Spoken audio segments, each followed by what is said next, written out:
This story is titled, My Stepbrother Stole His Own College Fund and Framed Me for It, Making My Entire Family Disown Me. What's up, guys?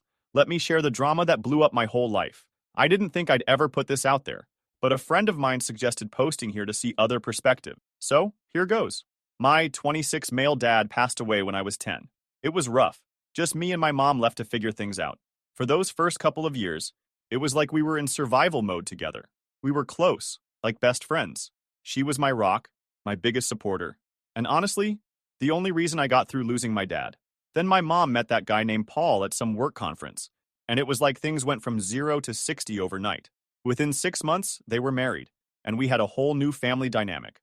I wasn't thrilled about it, but Paul seemed okay at first. He was polite, kept his distance, and seemed to genuinely make my mom happy. Seeing her smile again after everything we'd been through felt like a good enough reason to give the guy a chance. Paul's son Eric was 10, same age as me, and when he moved in with us, my whole life flipped. From day one, it was clear Eric wasn't down with this new family setup. I get it. Having your parent remarry is a big deal. But Eric wasn't just adjusting. He acted like my mom and I were invaders in his life. It was subtle at first, but it didn't take long to realize this kid was trouble. Eric had this way of making himself look like the victim in every situation. He'd mess up the house and blame me, eat all the snacks I'd saved for later, and then lie about it with the straightest face you've ever seen. He broke a lamp playing tag inside the house and told Paul I'd pushed him. Another time, he ate the leftover birthday cake my mom had saved for me and swore he'd seen me eating it the night before. Every time, Paul believed him without question. To Paul, Eric was the golden boy who could do no wrong. What really pissed me off, though, was how Eric went out of his way to mess with my mom. He'd lie about stuff I supposedly said or did, trying to make her think I was some kind of bully. Alex yelled at me when you weren't home, he'd say. Or, Alex said he doesn't like living here anymore. It was all total BS, but Paul ate it up, and it started to wear on my mom. It reached a point where it started to drive a wedge between Paul and my mom. Every time Paul believed one of Eric's lies, it led to late-night arguments I could hear from my room. But my mom at first had always been my biggest defender, but after a while she started to second-guess herself. She didn't want to fight with Paul, so she'd just tell me to ignore Eric and let it go. Easy to say when you're not the one being blamed for everything. Things got worse as we got older. Eric leveled up from annoying little brother vibes to full-blown chaos. By middle school, he was the type of kid who'd skip class, trash his homework, and blame the teachers for his bad grades. In high school, he found a group of friends who were all about breaking rules and partying. They'd cut school, vandalize stuff, and throw house parties whenever their parents were out of town. And of course, Eric found a way to make me look like I was part of it. If he got caught doing something dumb, he'd say I was the one who started it. If a teacher called Paul about Eric skipping class, Eric would say, Alex skipped first, so I thought it was okay. I wasn't skipping anything. I was either in class or at work at my part-time job at a bookstore. But Paul didn't care about facts. He just wanted to keep his golden boy happy. He'd punish both of us, to be fair, even though I had nothing to do with it.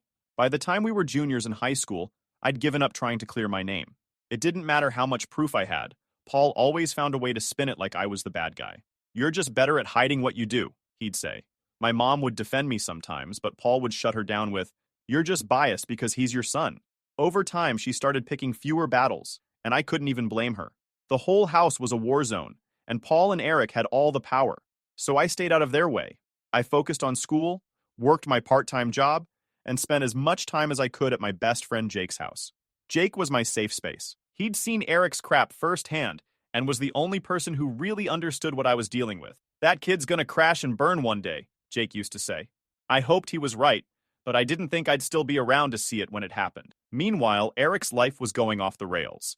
His grades were trash, and he barely graduated high school. He didn't get into any colleges, which pissed Paul off to no end. Not because Eric had screwed up, but because it made Paul look bad. Meanwhile, I got into a solid state school with a partial scholarship. I worked hard for that, and it felt like my one big win. But of course, Eric acted like it was a personal attack on him. You think you're so much better than me now, huh? He'd say whenever college came up. Must be nice to have everything handed to you. The audacity of this guy was unreal. I worked my ass off for that scholarship, while he had a literal $80,000 college fund sitting in the bank, untouched because he couldn't even get into a community college. By the time we were both out of high school, Eric had somehow managed to coast through life without facing any real consequences. It wasn't because he didn't screw up. He screwed up a lot, but whenever he got caught, he had a knack for twisting the story and making it seem like someone else was to blame. And 9 times out of 10, that someone else was me. Let me give you an example of Eric's genius-level manipulation. During his so-called gap year, which was really just an excuse to sit around playing video games and hanging out with his deadbeat friends, Eric decided he wanted to turn over a new leaf. At least, that's what he told Paul and his grandparents. He fed them some sob story about how he was finally ready to focus on his future and make them proud. It was a crock of shit, but they ate it up. Paul even gave him access to the office computer to start researching colleges and scholarships. Big mistake. A few months into his gap year, Paul noticed that the printer kept running out of paper and ink way faster than usual. When he asked Eric about it, Eric said he'd been printing out college applications and study guides. That should have been a red flag right there. Eric didn't even have the grades to apply to most colleges, let alone the ambition to study. But Paul believed him, as usual. With all these incidents piling up, the real trouble started 4 years ago. Let me break it down for you. Remember the $80,000 college fund I mentioned earlier? Eric's grandparents had set it up for him when he was born. That money was supposed to be his golden ticket to a brighter future. A huge opportunity just sitting there, waiting for him to do something meaningful. Except Eric wasn't exactly the make something of yourself type. He'd spent most of high school barely scraping by and didn't get accepted to any decent colleges. His grandparents weren't thrilled, but they decided to let him use the money for community college, with the understanding that if his grades were good, he could transfer to a 4-year school. Sounds reasonable, right? Well, Eric didn't think so. In his mind, the money wasn't an investment in his education. It was a blank check for him to live his best life. He'd been dipping into the fund during his gap year. Small amounts at first, just enough to cover new clothes, gadgets, and whatever else caught his eye. But as time went on, the withdrawals got bigger. By the time Paul noticed, the account was almost empty. This is where things get insane. Instead of owning up to it, Eric decided to shift the blame onto me. He told Paul that I'd been sneaking into his office, where he kept all the important documents, and that I'd stolen the account details to transfer the money to myself because I was jealous that he had a college fund. He even claimed to have seen me acting suspicious around the office on multiple occasions. Now, let me just say this. I didn't even know where Paul kept his office documents, let alone how to access Eric's college fund. I'd never touched that account, and I didn't need to. I had my own scholarship, a part-time job, and a clear plan for my future. Why would I risk everything to steal from a kid who barely passed high school? But Eric didn't stop there. He knew how to play the game. He created fake evidence, emails that looked like they came from me, asking about transferring large sums of money. He even planted a USB drive in my room with what he claimed were screenshots of the account and instructions on how to access it. It was the most elaborate setup I'd ever seen, and honestly, I have to give him credit. The guy went all in. When Paul confronted me, I was blindsided. He called me into the living room, where Eric was already sitting, looking all smug and self-righteous. My mom was there too, but she looked more confused than anything else. Paul didn't waste time. "Alex," he said, "I need to know why you did this." I had no idea what he was talking about. "Did what?" I asked, genuinely clueless. That's when Eric chimed in, all fake concern and dramatic pauses. "I didn't want to believe it, Alex," he said, like he was doing me a favor by pretending to be hurt. "But I saw you. I saw you going through Dad's office, and then the money started disappearing." Paul cut him off and started laying out the evidence. The fake emails, the planted USB drive, even screenshots of the supposed transaction. I was stunned. It was like watching a car crash in slow motion, knowing you couldn't do anything to stop it. I still remember this in detail. I tried to defend myself, desperate to make them see reason. "Check the bank records. Talk to the bank. File a police report. Do anything to prove I didn't do this. I don't even know how to access the account." But Eric had planned everything too well. The fake evidence was flawless, leaving no room for doubt, and Paul accepted it without hesitation. I turned to my mom, silently begging her to defend me, to step in and stop this madness. She just stood there, her face full of tears, looking at me like I was someone she didn't recognize. Finally, she spoke. "I'm so disappointed in you. I can't believe you would do something like this." Those words cut through me like a knife. "Mom, you know me," I said, trying to keep steady. "You know I didn't do this. You know I wouldn't." She didn't respond. She just shook her head, her eyes avoiding mine. Paul stepped forward, glaring at me. "This doesn't surprise me. You've always been jealous of Eric, haven't you? From the moment you came into this house, you've been nothing but trouble. And now, you think you can steal from us? From your own family? I've had enough." I tried to argue again, desperate for someone to listen, but Paul cut me off with a wave of his hand and yelled at me, "Pack your things. You're done here. I don't care where you go, but you're not staying in this house another second. You've got 30 minutes to leave. If you're not gone by then, I'll call the cops. I froze for a moment, looking back at my mom, hoping she'd say something, anything. But she just stood there, silent, her arms crossed tightly as if she was trying to hold herself together. Her silence hurt more than Paul's words ever could. Eric stood off to the side, looking like he was trying to appear upset. I just can't believe you'd do this to me, he said, shaking his head like he was the victim. It was sickening. I almost stormed at him, smashing that fucking face, wiping that a smug smirk. I couldn't take it anymore. I turned and headed upstairs, my steps heavy as I went to pack. Throwing my things into a duffel bag, I felt a mix of anger, frustration, and heartbreak. This wasn't just about being kicked out. This was about my mom, the one person who was supposed to stand by me, choosing not to. She wasn't saying anything. She wasn't doing anything. She was just letting it happen. When I came back downstairs, Paul was standing by the front door, watching me like a guard, making sure I wouldn't try anything. My mom stood a few steps behind him, her face streaked with tears, but she still didn't say a word. I slung the bag over my shoulder, pausing for a moment as I looked at her, hoping she'd stop this somehow. She didn't. She just stood there, letting it all happen. As I stepped out the door, Eric muttered behind me, I just can't believe he'd do this. That was it. No one was going to listen. No one was going to stand up for me. I realized then that I was completely on my own. I walked out of that house with a duffel bag, and nowhere to go. I felt like my entire life had been ripped out from under me. I was 22, had just finished college, and was suddenly homeless. My family, the people who were supposed to have my back, had turned on me because of a lie. I had nothing. No home, no support, and no idea what came next. The only thing I knew for sure was that I wasn't going to let Eric or Paul destroy me. Thank God for my best friend, Jake. The second I called him, he told me to come over. I don't know what I would have done without him. Jake had been my rock during all the years of dealing with Eric's crap, and now he was there to help me pick up the pieces. He didn't ask a lot of questions, just handed me a blanket and said, stay as long as you need. That first week was rough. I was still working part-time at a bookstore, but my hours barely covered food, let alone rent.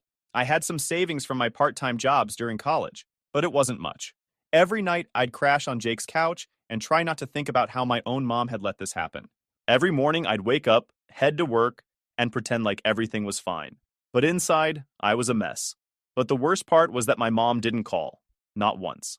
I tried reaching out a couple of times, but she didn't pick up. Not even once. It didn't take long to figure out that Paul had probably blocked my number. I kept telling myself she'd reach out eventually, but deep down, I started to accept that maybe she wouldn't. It hurt like hell, but I didn't have the luxury of wallowing. I had to figure out how to move forward. After about a month of sleeping on Jake's couch, I got lucky. My manager at the bookstore mentioned an opening for an entry-level IT job at her husband's company. It was steady work, and it paid better than the bookstore. I applied, and to my surprise, I got the job. That was the start of my climb. I took every opportunity to prove myself. I stayed late, volunteered for extra training, and soaked up as much knowledge as I could. It wasn't easy. I was balancing a new job, my lingering anger at my family, and the reality of being on my own for the first time. But I refused to let Eric's lies define me. After a couple of months, I saved up enough to rent a tiny studio apartment. I finally had a place where I felt like I could breathe. Jake helped me move in. And when we were done, he said, "See? You're already doing better than half the people I know." Having my own space made a huge difference. It gave me room to think and focus on my goals. In the meantime, I completely cut off contact with my family. I blocked Paul and Eric on social media and stopped trying to call my mom. It wasn't an easy decision, but I realized that holding on to hope was only dragging me down. If they wanted to believe Eric's lies, fine. I wasn't going to waste any more energy trying to change their minds. Over the next couple of years, I landed a new job at a tech firm with better pay and benefits. The certifications I'd been working on paid off, and I got promoted to a project coordinator position within 6 months. For the first time in a long time, I felt like I was actually getting somewhere. But even as I moved forward, the scars from what happened didn't fade. Every time I achieved something, I couldn't help but think about how my family wasn't there to see it. My mom, who had always been my biggest supporter, didn't even know I'd landed a great job or moved into a better apartment. It stung, but I reminded myself that this was the life they'd chosen by believing Eric over me. Speaking of Eric, I didn't hear much about him during those years, but what little I did hear didn't surprise me. Jake occasionally ran into people from our old town who mentioned him, and the stories were always the same. Eric was still job hopping, blaming everyone else for his failures, and mooching off Paul.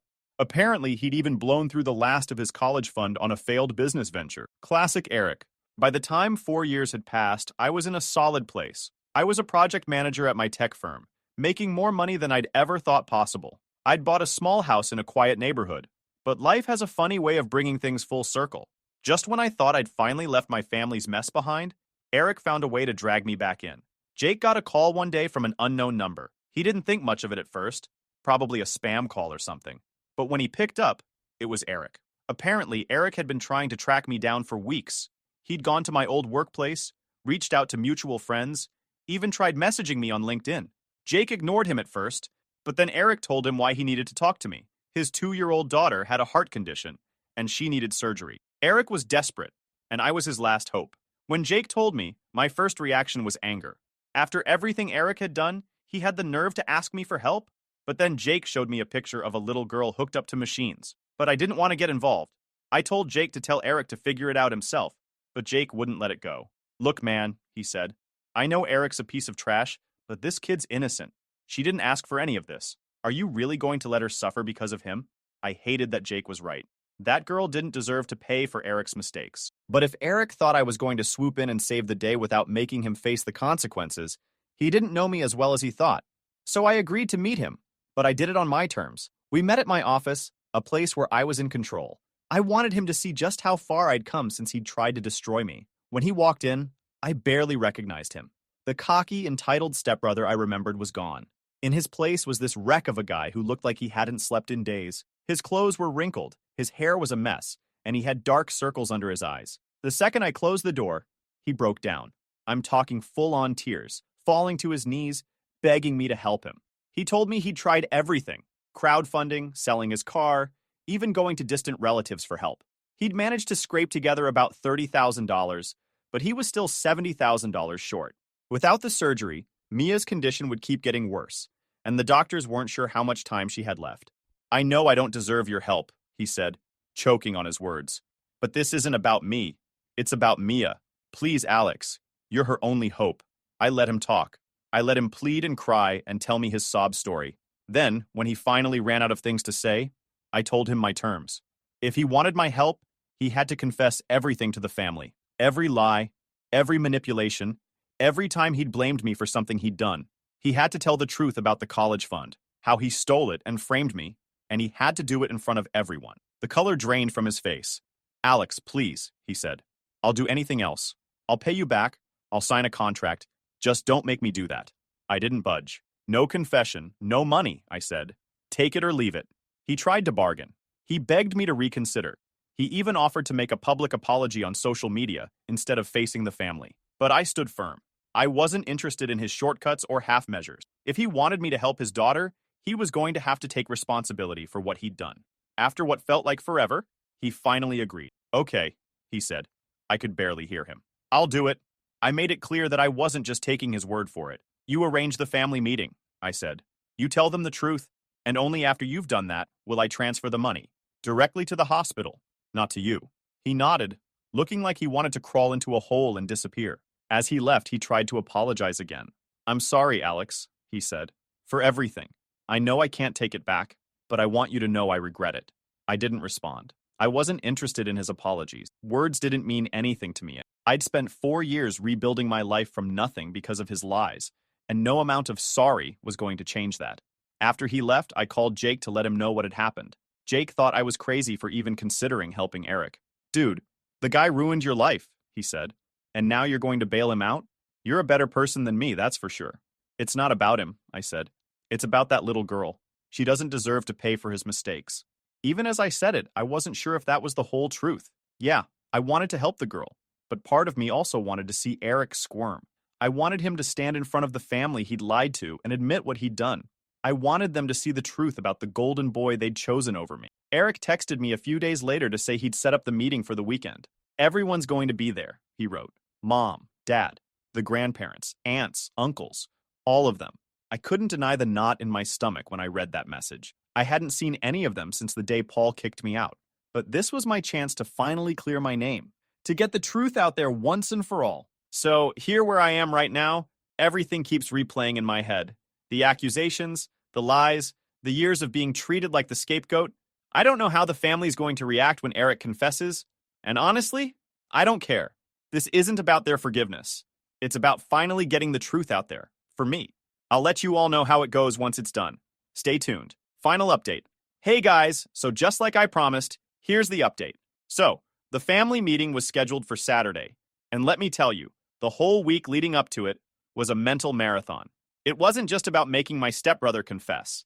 It was about walking into a room full of people who had believed him over me for 4 years, people who didn't even bother questioning his lies. I have no idea how they're going to react, and honestly, I couldn't care less. This isn't about fixing relationships. It's about getting the closure I've been waiting for. When I pulled up to my mom and Paul's house, I almost didn't get out of the car. It had been 4 years since I'd last been there, and everything about the place felt like a bad memory. The driveway where Paul had yelled at me to leave, the front door my mom didn't stop me from walking out of, it all came flooding back. If it wasn't for Jake sitting in the passenger seat, I might have turned around and left. Are you sure about this? Jake asked. He wasn't trying to stop me, just making sure I was ready. Yeah, I said. Let's get it over with. When we walked in, the house looked exactly the same.